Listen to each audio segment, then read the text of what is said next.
So this is the SR Latch. So I'm using this one, the chip. This chip, F02N is a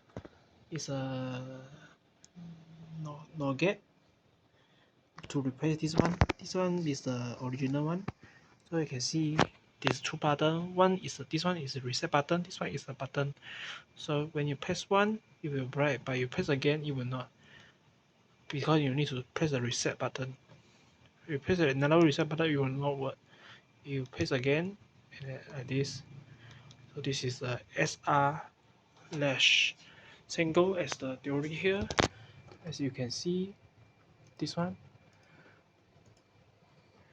Input a 1 on the S input or reset. And so these inputs, a way to sort of think about this is that in the sense that the output Q is off as a box. That's how you circuit diagram one state and the other.